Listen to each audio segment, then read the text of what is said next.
Sexless marriages have quadrupled in the last 20 years, and I think you quote that in your book as well. Talk to me why you think that is and what is happening.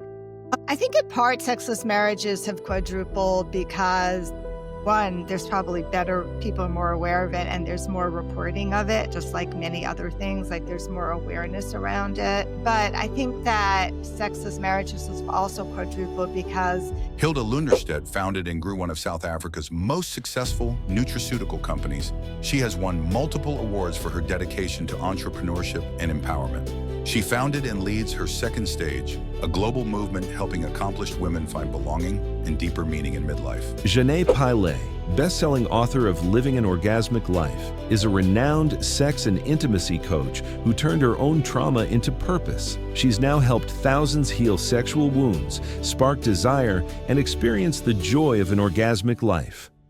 I think in part sexless marriages have quadrupled because, one, there's probably better, people are more aware of it, and there's more reporting of it, just like many other things, like there's more awareness around it. But I think that sexless marriages have also quadrupled because, 20 years ago, 30 years ago, like there wasn't so much stress in our life. I think right now we're so disconnected from ourselves, disconnected from our bodies. We all have our faces in our devices all the time. I think we're very, very distracted. And all of that really has an impact on whether you have time and attention to actually be intimate with a partner. So I think that's one of the reasons that we're seeing a big decrease in sex in general and in sexless marriages. I think maybe people are a little bit more aware of that. This maybe isn't normal because perhaps 30, 40 years ago, it was more normal, or maybe it wasn't. I don't know. I wasn't having sex then. So some people describe it as a midlife sex crisis.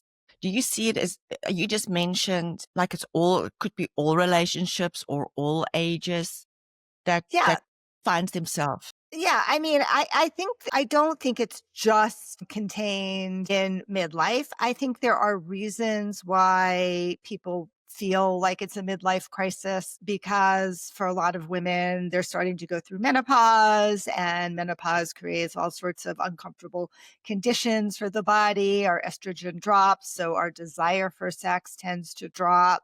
It makes sex more uncomfortable. There's less lubrication. There are some real, we're sweating. We just want to stand in a freezer. We don't want to sweat with our partners during sex. Are definitely some real physiological reasons that sex in midlife is problematic for many women.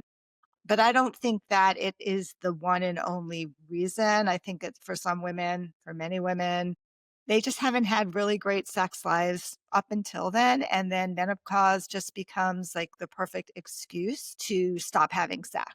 Because, oh, honey, I'm going through the change. I'm not into it. Take care of yourself. Go watch your porn, whatever it is. And I think it becomes a really perfect excuse. But it's not, while there are physiological changes, we certainly know that there are, especially nowadays, there's a lot of ways to treat those physiological changes. Increasing testosterone can have a huge impact on women's libido. Estrogen can have a huge impact on the amount of lubrication we have, right? And the night sweats and, everything else that goes along with it. The brain fog, etc. It's a lot.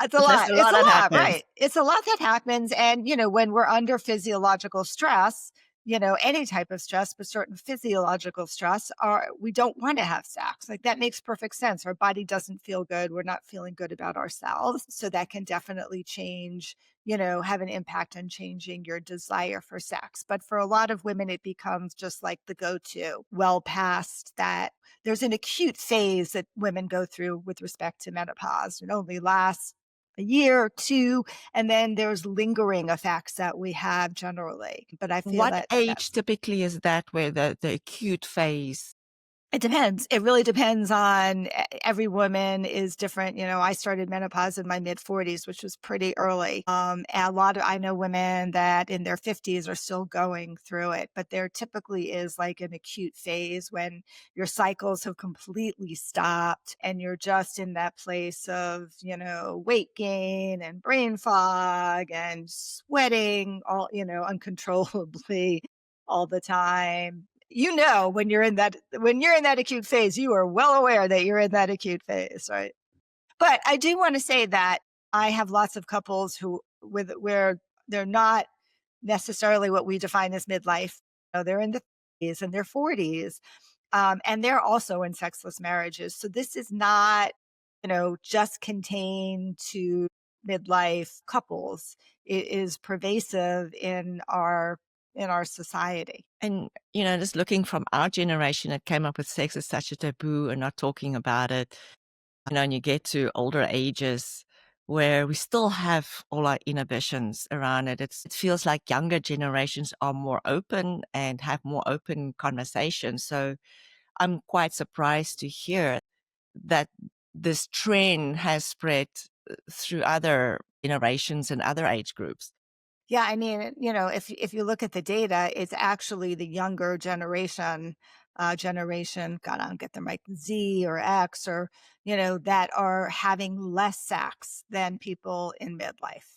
Just because of their disconnectedness and their Yes, face on their because phones and of gaming and exactly. Yeah, because of the disconnectedness and the distractions that they're under. And a lot of them also didn't they have socialization skills, right? And so, there's a lot of, there's a lot of data that's showing that, we're becoming a much more and more sexless society as the younger generation starts to grow up. wow. So you yourself has been in a sexless marriage, I think 26 years. Yeah. And now you are a leading sex and intimacy coach. I want to hear about that story and how you discovered your eros and connected with your body again and all the juicy bits of who he was Oh God. that Who they guided you or helped you there. who they were. Yeah. So yeah. So I'm 65 years old now. So let's start with that, and then we can go work backwards. When I was 24 years old, when I got married, and I had even well before my marriage, I had a very challenging relationship with sexuality and my body. I had experienced a lot of shame trauma as a child, couple of very incidences that really stood out in my mind. One was very innocent, playing doctor with a friend, like in first grade, and getting caught by her mother. And then she moved away. The next year, of course, I got terribly punished for it by my mother. And I felt for the longest time that the family moved because of me, right? Because I was a bad person, which is what shame is. Shame is about there's something wrong with me. I am bad. I am broken. Another incident with a dog, which is my dog that liked to lick underwear. And it felt really good. And I was like 8 or 9 years old, and I did it kind of surreptitiously under the covers, but I had a lot of anxiety around it because, again, I had just gotten caught a year ahead, right? A year ago, and knew that this was something really, really wrong. And if my mom found out, she would be really angry with me. And I was maybe in middle school, junior high school, they called it then, walking to school on a big public street. We did that back then, We did for sure. It was like a mile and a half walk. My breast had started developing, but I wasn't wearing a bra because my mother was bad at talking about those things. And so they were just bouncing along, and some men in like a truck catcalled me about my, tits or whatever.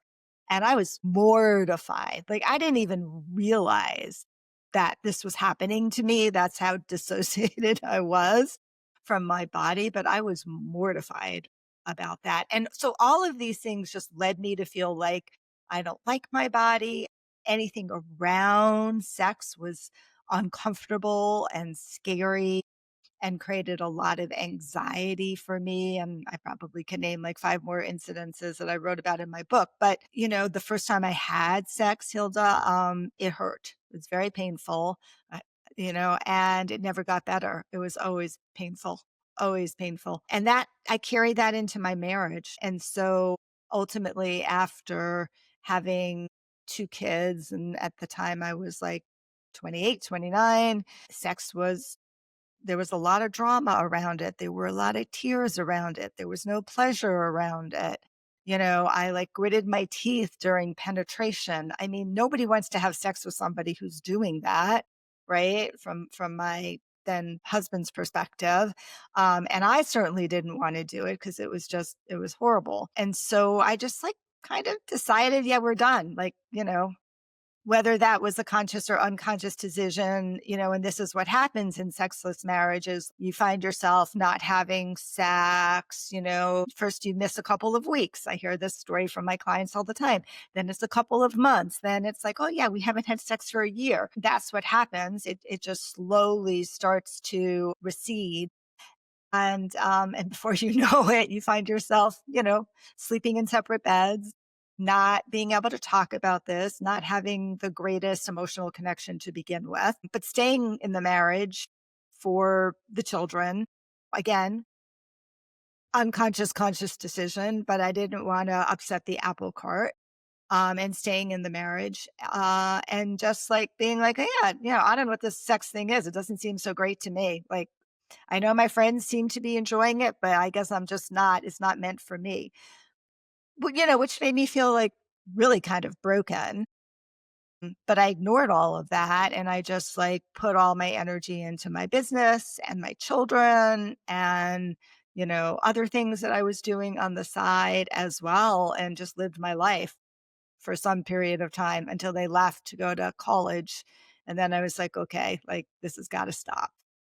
It seemed to be that the kids leaving to college is a catalyst for Yeah. many women that cannot hide behind kids and careers anymore, and really then have to start facing or considering their Yes. bodies and their attitude or the way they view life. Yeah, definitely. Empty nest syndrome is a big deal, right? And a lot of couples get to that point and they're either like, wow, you know, this is a great opportunity. We have, maybe things haven't been fantastic, but we have an opportunity now to really like solidify and spend the rest of our life together. And then other couples, like I did with my ex-husband, are like, oh my God, who is this person I'm still living with? Why am I still here? I got to get the hell out of here. And I think that was very mutual for both of us at that point. Yeah. Yeah. And then you got divorced and So we separated and I was living in New York City and I'm a lawyer by training. But at that point, I was just running my own healthcare consulting firm because I've always been in the health field. I met this person, I started dating a little bit, but it wasn't super successful because again, sex was, not something that was on the table for me. And that's pretty hard in the middle of New York City when you're 50 years old and trying to date. But I met this person who had just come back from a Tantra workshop. I didn't know what Tantra was, but he had just come back from a Tantra workshop in California. We had like a date or two, and for some reason, I just really felt very comfortable with him. And I told him a little bit about what was going on and that how sex was really challenging for me. And I think he was a physician. I think he was a physician. So he had like a little bit more of an understanding. And he was very kind. And he was like, he'd come back from this Tantra workshop and he called me up and he was like, I had this most amazing weekend and I really think it's going to be amazing. I really want to share this with you. And he took me out to dinner and told me all about this workshop that he went to and how they like worshiped the goddess. I was like, oh, what's a goddess? I didn't even know. Worship the goddess. And it was all about the women's pleasure and about slowing everything down and no goals and no expectations. He was like, would you be open? Would you allow me to give you a session of goddess worship? And I was like, sure. Okay. Sounds okay. He's like, I promise I'll keep my pants on. This is all going to be for your pleasure. and your consent. And it was like an amazing experience for me because, it was no pressure whatsoever. Maybe he touched my genitals a little bit. I don't even remember, but it was like just a beautiful experience of like, being really treated like a goddess, like there were roses on the bed. I think I took a bath first. This is everything he learned in his Tantra workshop, by the way. He set a beautiful bath for me. And, he just like went super slow and started touching me. There was no kissing, anything like that. It was really just like, you know, teaching me how to breathe and how to feel sensation in my body. And, it was like I was super relaxed, which I never was during sex. I felt really safe with him. And I actually started to experience some sensation and pleasure. And that was like the first, experience I had around like, oh, maybe there is something here. Maybe I'm not totally broken. Maybe I can come back into my body and experience pleasure like, a normal woman. And that's interesting, and it's great. Seems like every woman needs a teacher like that. Yes. And so then did you just was it a process to reconnect with your body and Yeah. reconnect with how your body experienced pleasure, and not necessarily pleasure on a sexual nature? I guess pleasure is so much wider than that. What was your journey Yeah. from that moment to becoming an intimacy coach? Well, it took a while. It was not, it was not overnight. I was intrigued and I dated this man for a while.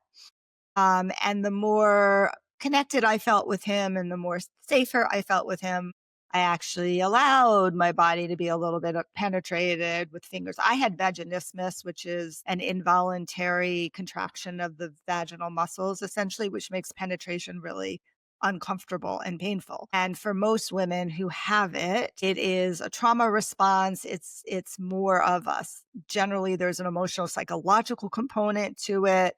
And there is a huge physical component to it. But, we kept on dating. And as I got more comfortable with him and connected to him, like things started opening up for me. It was an incredible experience of like actually feeling, oh, I can feel some sensation and, I can allow some penetration even just with the finger, and it felt good. And that was very eye-opening for me. And I got very interested in this Tantra thing. I think I took a workshop in Boston with the same Tantra teacher who I ended up studying with when I moved to California.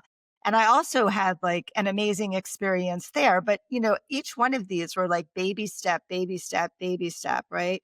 Going to a workshop where I didn't know anybody, and I didn't, in a city I was unfamiliar with. It was really scary, but, they created a relatively safe container.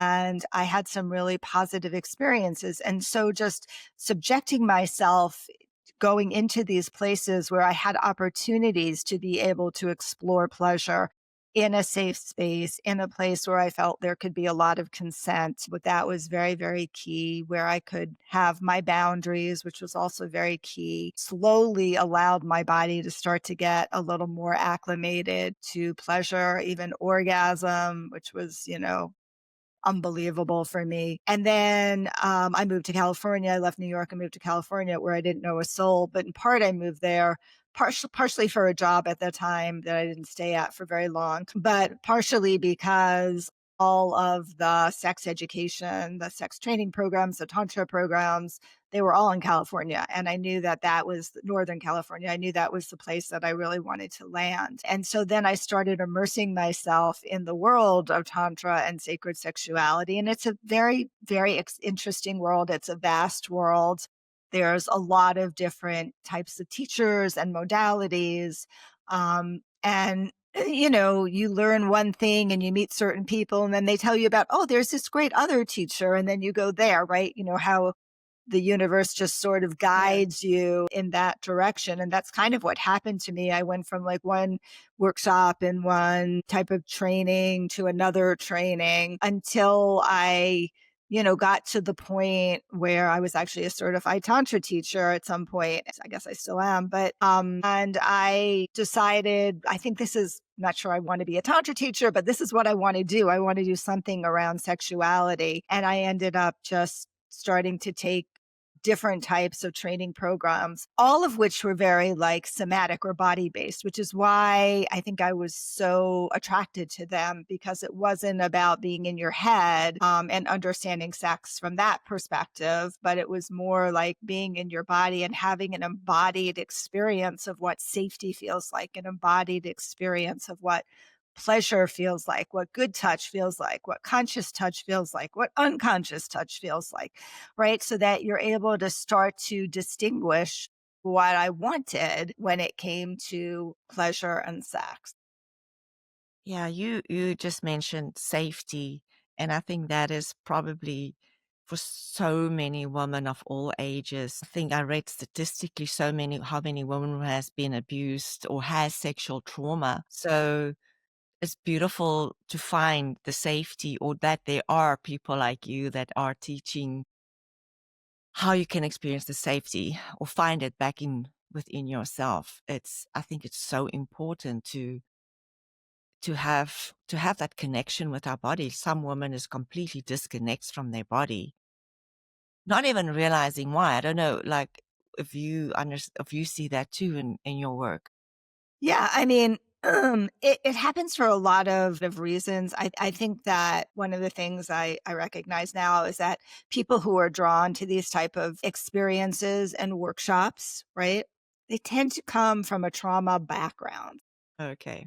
Right? I came from a trauma background, and they're attracted to it because maybe it's a way of healing themselves, right? And sometimes they're not even aware that there was trauma there, but there's an attraction to it for some other reason. So I think that, so many people, so many women have definitely not felt safe in their bodies and not felt safe around sex for a variety of different reasons: abuse, trauma, non-consensual touch, medical trauma, like you name it. There's a lot of reasons why women don't feel safe in their body, and creating that safety for them and for ourselves is really important. And that's a big piece of coming back into your body, is starting to recognize that your body is a safe place to be, because for a lot of women it wasn't a safe place to be. So, the choice was to go along with it, whatever was happening, but to dissociate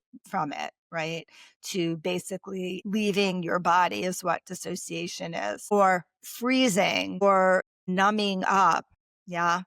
Yeah, And I think that happens a lot more frequently than people are aware of, but I see it all the time in really. my practice, unfortunately. Yeah. You mentioned vaginismus. Is that a small portion of women? Is it like That's how a great many women? question.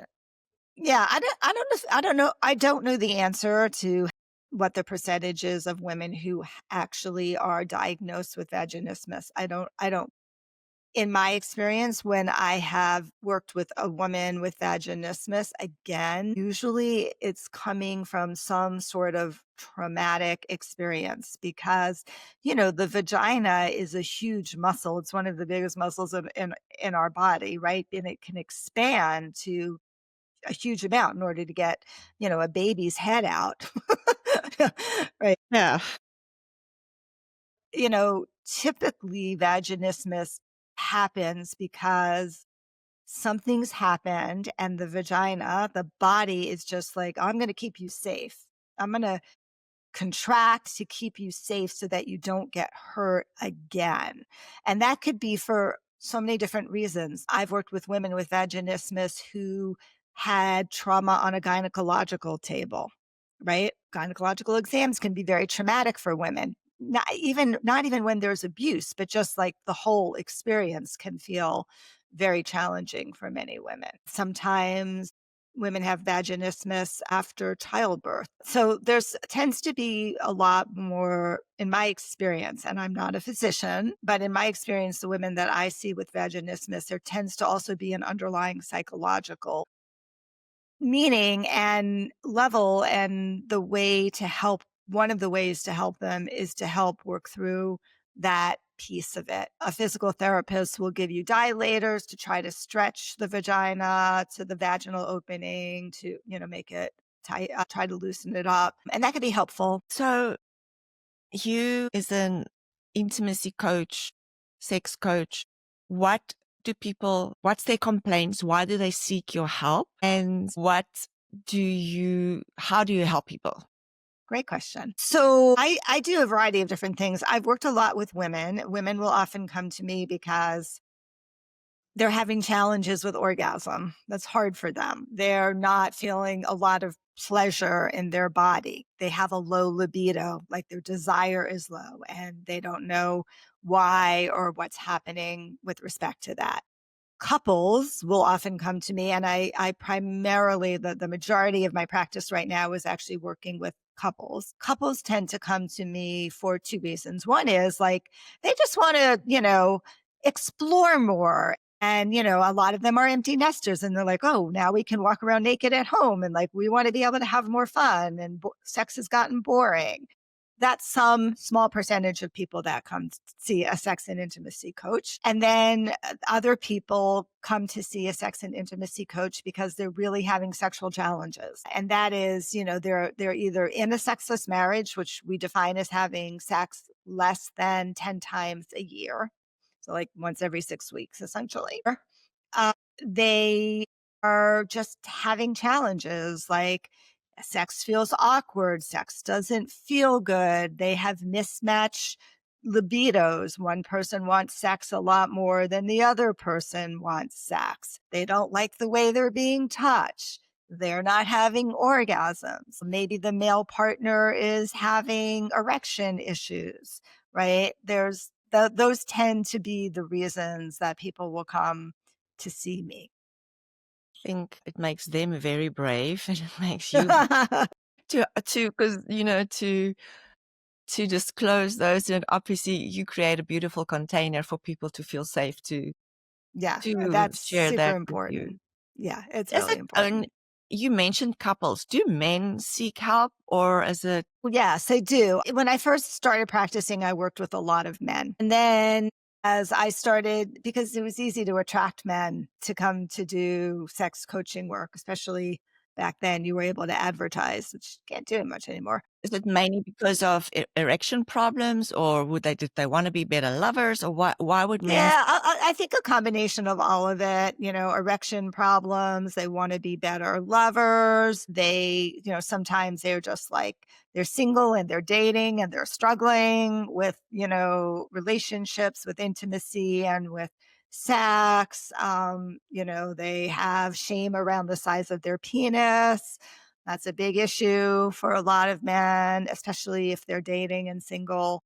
Or, sometimes I would see people because they're coming out of a marriage and they just needed like somebody to talk to about it and how to, how to start dating again. Yeah. Yeah. So men definitely have a lot of issues around sex, and they definitely, probably honestly more frequently than women, I would say, seek out help and are willing to pay for it. I think that's a huge piece. Right? Men, I think, are used to paying for sex, if you will, like the concept of paying for somebody to help with their sex life, whether they're like getting a sensual massage or they're actually going to work with like a sex coach, doesn't feel weird for them or uncomfortable. But I think for a lot of women, it does feel weird and uncomfortable. Hmm. And they had a hard time. Some women had a hard time, feeling there's enough of their self-worth to be able to want to make the investment in themselves. Again, that taboo society puts on us that we Yes. suppress our Right. own sexual beings. Right. Yeah. Exactly. Exactly. We talked about intimacy, but I would like intimacy is so much more than sex. And Yes. just speak to me about like you teach intimacy. What do you teach, and how do we take it beyond the sexual encounter?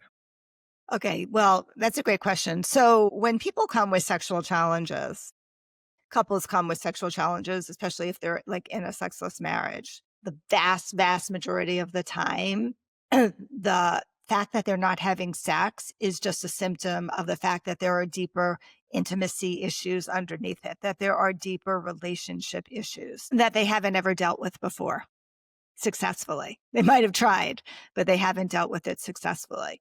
So I never, ever start with sex. I always start with the emotional component, the emotional intimacy. So the word intimacy, like I like to talk about it as intimacy.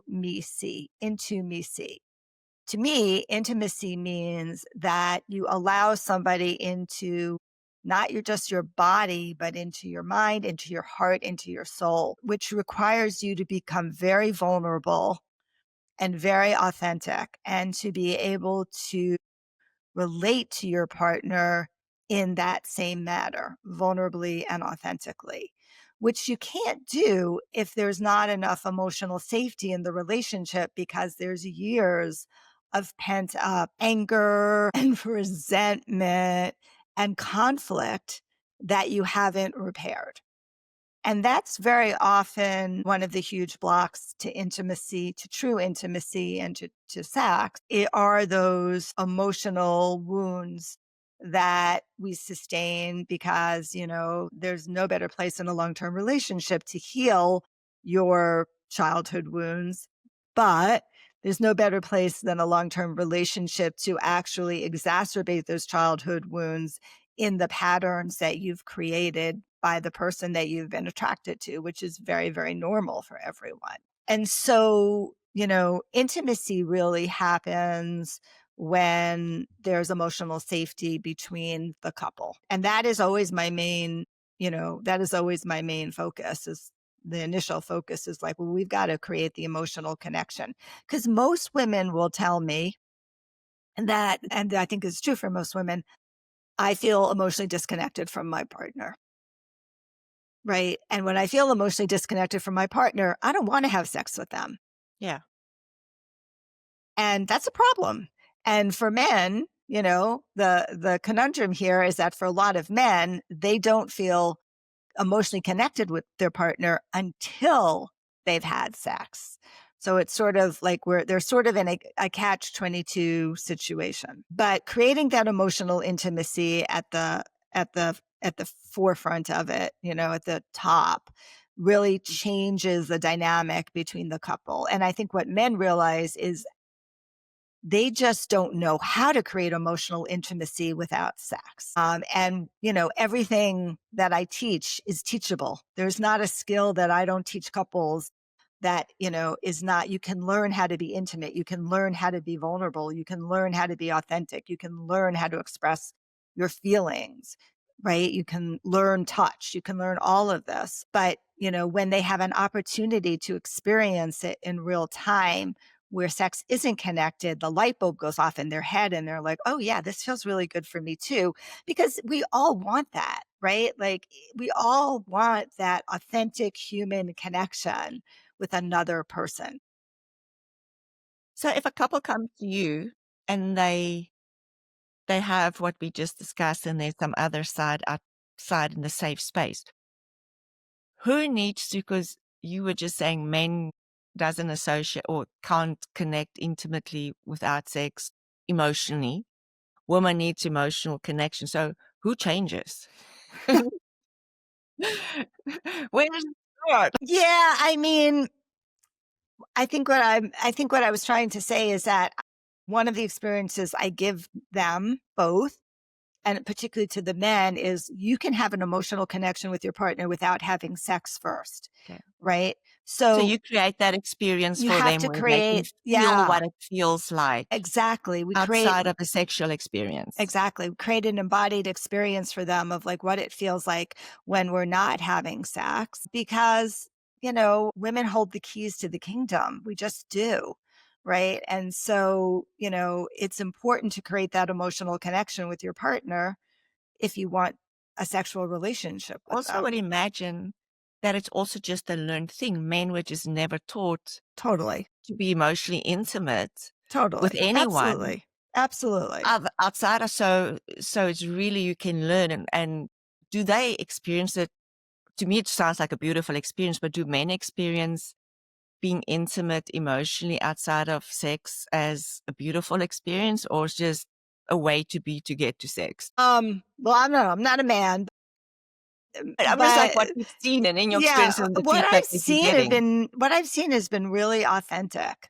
What I've seen is men really opening up to their partners and sharing things and feelings that they've never shared before. And, when you're emotionally intimate with somebody and authentic, you are seen and heard for who you are. And everybody wants to be seen and heard. Women want to be seen and heard, and men want to be seen and heard too, because we all feel like we're not. And that is a very powerful feeling. I have definitely seen my men come in like all macho and, and then I get to them and I soften them up a little bit and they have some experiences and we laugh and they have that experience of like really being connected with their partner, of looking into their partner's eyes, of just settling in and seeing them for who they actually are and being seen as a man for who they actually are. And that can be very powerful and life changing, and like, oh, we can have this experience. And then sex starts to flow more because there's more desire. When I'm authentically connected to you, vulnerability is sexy. It's very, very sexy. And I think men see that. They see how their partners melt when they open up and they're authentic, and they even cry and their partner goes to reach them and Wow. they feel the melting happening. That sounds amazing to make that transformation for men. Yeah. I saw an Instagram reel where you state women get bored quick and sexually. Mm. Talk to me about that. What does that mean? Or talk to me about women's boredom, and then how do we talk to our partners about, I want to do things differently? Yes, I think this is just true for a lot of women. We do get bored very easily. I think women need a lot of variety in order to stay engaged. I just see this in a lot of women. I see it in myself as well, but I see it in a lot of my female clients. As a lot of women will say to me, sex is just boring. We do the same thing over and over again. And for, not all, but for a lot of men, they're like okay with it. They're like they're fine. Like they seem to be more accepting of being in a pattern or a routine. But women are not like that. That's just not my experience. And so we need a lot of different experiences. We need a lot of different stimulation. We need things not to be the same, and some of it is, like I said in that Instagram reel, it's as simple as, let's not have sex in the bed like we always do. Let's have it on the sofa. Let's have it in the shower. Like just even changing the in your house can create a little bit of excitement. How we talk to our partners about it, well, foundationally, to have a good sex life, you need to have really, really good communication. This is part of emotional intimacy, is really good communication as well, right? So you've got to be in a place where you feel like you can communicate with your partner. But, in my experience, Hilda, most men really want to please their partner. They really do. They're in it for her pleasure, even more for their pleasure. I know there are some instances where that may not be true. And there are some instances where women feel like they're having service sex or obligation sex just for their partner's pleasure. But if you really dig into that, a lot of times there's other issues underneath that. But generally, men want to please their partners and they want to have more sex. So if you say to them, that's the big motivation. They'll do that's anything. the huge motivation. They want to have more sex. So if you say to them, hey, baby, like next time, let's have sex out on the deck. What do you think? I think you're going to get like a hell yes for something like that. But being able to communicate about your needs and your desires is something that we work on in my work with couples and my retreats is also really, important to be able to do that. And I often suggest, like, if you're really uncomfortable and you haven't had these type of experiences in communications, conversations before, then, maybe just each of you like write down on a piece of paper, here are 5 things I'd love to try. Here are 5 things I'd love to try. And then exchange that and have a conversation with each other about it. Is this something? Why would you like that? How do you feel about that? Oh, maybe I don't like that, but maybe we could do something else. Right. And just start the conversation flowing. Also, and when my couples stay with me for my retreat, they stay in my Airbnb. I have a very, very sexy Airbnb on the property. And one of the things that I offer to all my guests and to my clients is I have like a whole bookshelf of books and games. And there are some fantastic intimacy games that you can play with your couples. And a lot of my couples will say to me, like, I might give them home play one night and they'll be like, well, we didn't do that, but we took out this deck of cards and, we played this game and we learned all these things, right? So there are fun ways to be able to have these conversations that don't have to feel like heavy drama. Yeah, it's just to be a little bit more creative around approaching and not make it so heavy, like make it fun Right. and playful Right. to have the conversations. You just mentioned your retreats. Talk to me about, is it a one couple retreat that you do, or is it like group retreats? Tell me a little bit more about your retreat and what people learn and get out of it. Yeah.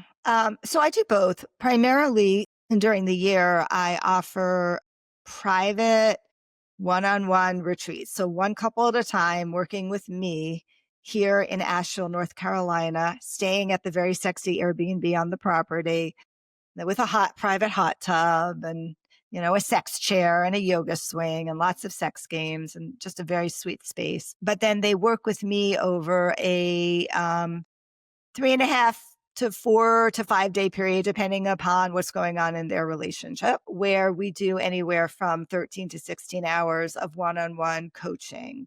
So that's very powerful. That's the way I like to work with couples because we can go very deep pretty quickly. I can create that safe container pretty quickly. And a lot of stuff comes up for them, especially when they go back to their space and they're practicing something and then their pattern comes up and they can bring it in the next day and we can actually unpack it. Or, which often happens, it shows up right in session and then we can stop. And because the sessions are long, they're 3 hours long, 3.5 hours long, there's a lot of time to be able to deal with whatever shows up for them. And my whole theory around creating connection and intimacy and a better sex life is that you can't talk your way into better sex. You have to feel your way into it.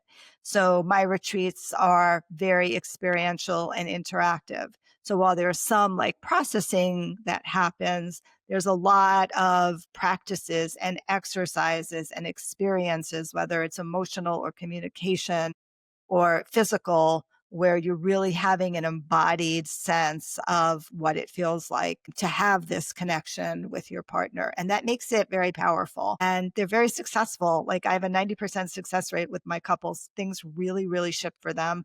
Sometimes, if they come in and they're really struggling, and I get a lot of couples that come in and on their last straw, we will continue to work together for a couple of months afterwards. So they need continued support and not to go back to their old patterns. But generally speaking, the couples do really, really well afterwards. And then once a year, I offer an international group couple retreat. It's called Passion in Paradise. This year in 2026, it's going to be in Costa Rica.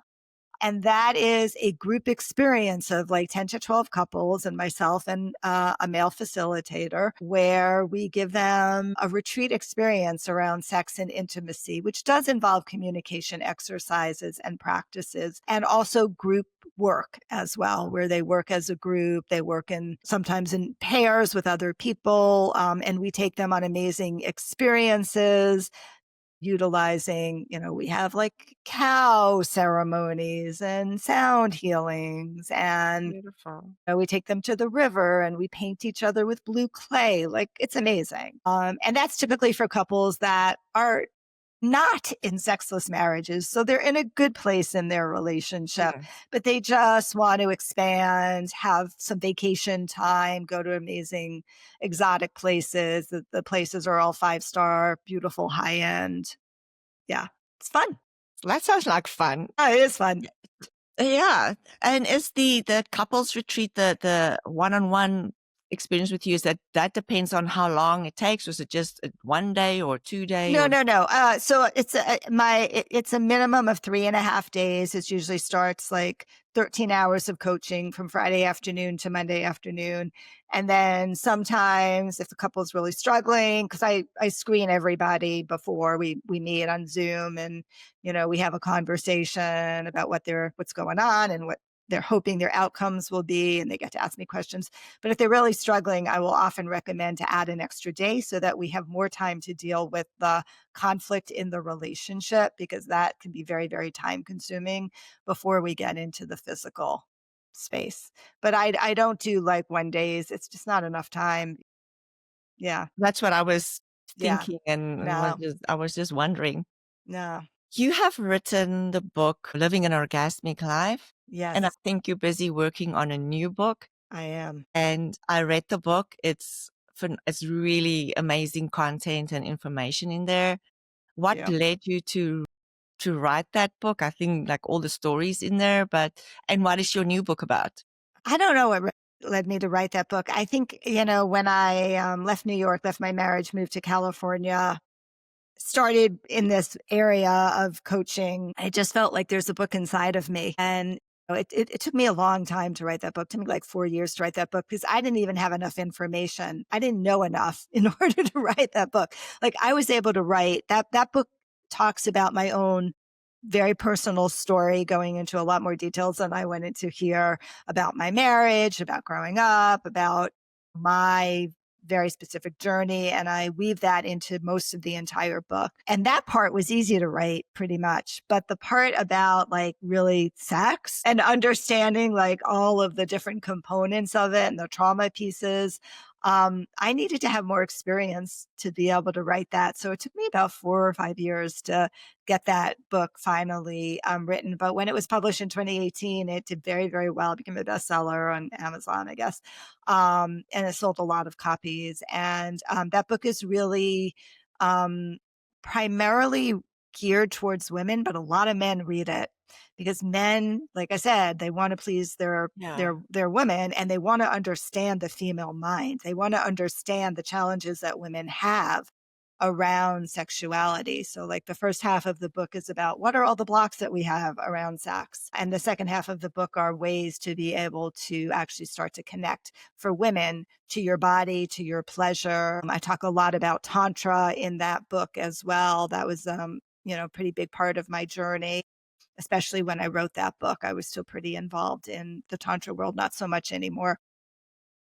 But yeah, so that's Living an Orgasmic Life. And the book I'm literally like right before I got on this call was working on is called The Sex and Intimacy Repair Kit: How to Enhance Communication and how to enhance communication and live a lifetime of passionate intimacy. Create a lifetime of passionate intimacy. I'll get the title right. Sex and relation. You have time. Sex and Relationship Repair Kit. It's a long one. And that is really geared for couples. That book is very, very comprehensive. It really kind of codifies all of the work that I do on my couples retreat. So it goes through all of the emotional components of relationships and intimacy. What are some of the things that hold us back? And every single chapter has multiple exercises and practices for you to do, with your partner. And right now I'm writing about the sex portion of, how to create a new paradigm for sex, basically, in your life. So that book will be out sometime in 2026. That's all we know. That sounds like your journey is not there yet. You're still evolving as a coach and as a woman, and as a teacher of sex and intimacy. That's beautiful. You were just mentioning that you're 65, and so many women think, and I'm heading for 60. Like, oh my God, I'm so old. And I started the podcast thinking, my kids are saying, why do you want to start this? You're so old. But don't you just want to slap them? So it's like just beautiful for me in person to have other role models that's doing amazing things. Yeah. 60 is the new 30 or whatever. And thank you for how you're showing up and for the work you bring to the world to make it a more loving and a better place for everyone. Well, thank you. And thank you for starting your podcast and for doing the great work that you're doing as well. And yes, I mean, I think my message for everybody is like, if I can change my life at 50, you can do it at any age, right? Like, I'm having the best sex of my life at 65. And this is not unusual. A lot of women in their 60s and older are having the best sex in their life. Yeah. So there's more to come, Hilda. Okay. The future looks bright. My life is starting. It was really a pleasure and it was amazing to have you on my podcast. Thank you. Thank you so much for having me. And I'm looking forward to having a future conversation when your new book is out, perhaps. I would love that.